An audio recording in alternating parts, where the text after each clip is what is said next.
gonna take you back to the past. He's gonna take you back to the past to play the shitty games that suck ass. He'd rather have a buffalo take a diarrhea dump in his ear. He'd rather eat the rotten asshole of a roadkill skunk and down it with beer.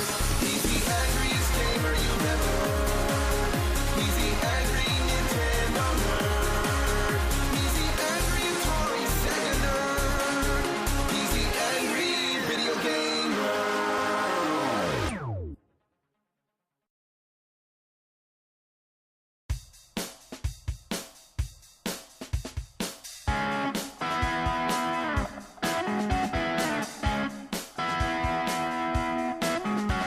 We've only touched upon some of the many classic gaming consoles like the Atari 2600, but now it's time to introduce you to two of its competitors. Feeling down and dirty, feeling kinda mean.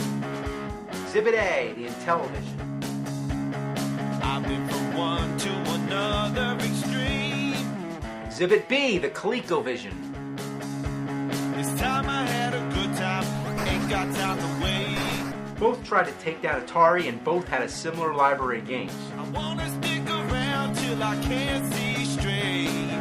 It's like today, you got all these games, you don't know which way to look. Fill my eyes with that double vision. No disguise for that double vision. Ooh, when it gets through to me, it's always new to me. My double vision's got the best of me. First, we're going to talk about the Intellivision. It was test marketed in 1979, but officially released in 1980. Notice its fine wood texture.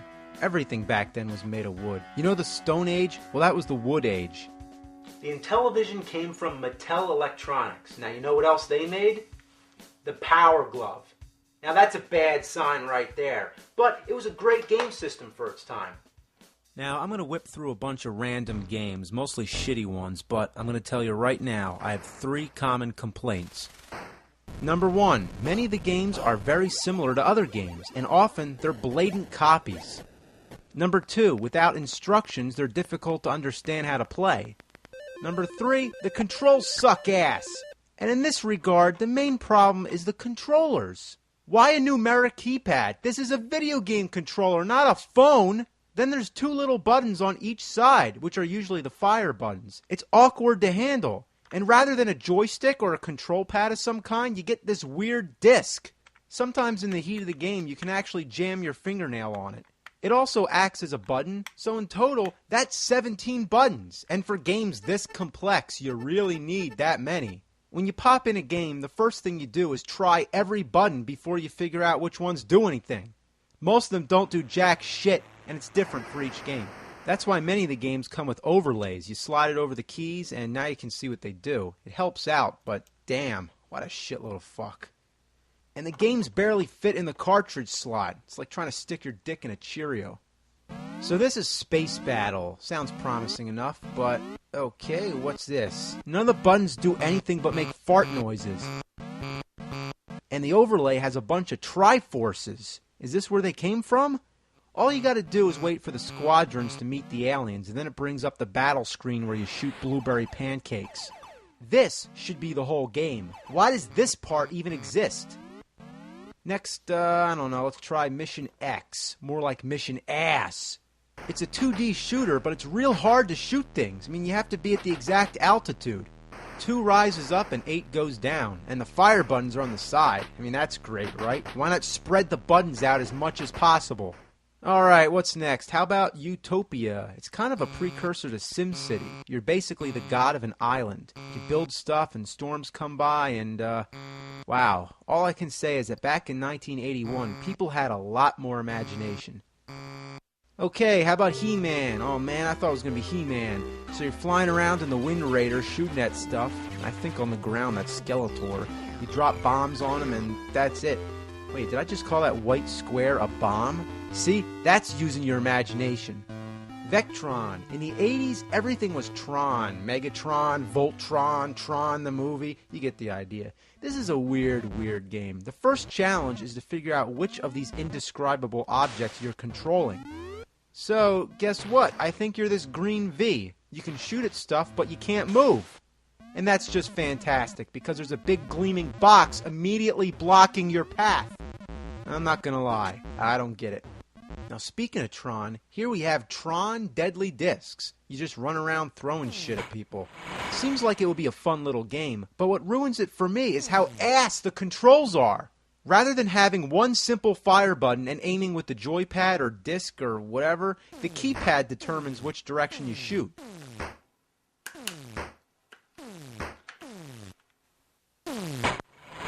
Shit the fuck! Thin Ice. Okay, you're a penguin ice skating around collecting torches, or they could be McDonald's French fries, who knows. The whole time there's a seal on your ass which kills you, but the black penguins do absolutely nothing. Advanced Dungeons & Dragons. Well, advanced is right. For the time, it's a pretty complicated game. You start out moving some dots around on the map screen. Then you go into caves, you fight monsters, and find items. What are those, jacks? Can I pick them up?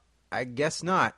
The limited visibility is pretty annoying, and without the overlay or any instructions, I gotta admit, I don't know what the hell I'm doing. But this is one of the granddaddies of adventure games.